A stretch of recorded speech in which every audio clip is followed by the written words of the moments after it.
Good day and welcome to our short explanation of how to find email aliases in Office 365.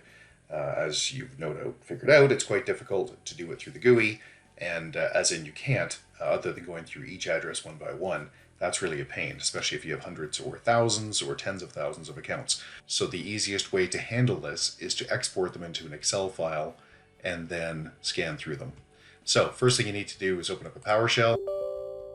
Enter any credentials if you're prompted to. We will have all of these commands on www.urtech.ca, so you don't have to remember them. But there's the first command. Just set your remote execution policy. I'll say all to that. Then set your user credentials. It's going to pop up here. I'm going to cut this so you can't see it. There we go. Now start a session with Microsoft using those credentials.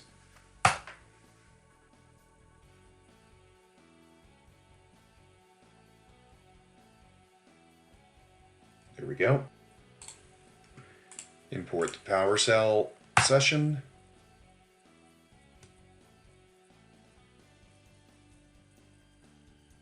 Happy enough? That's okay.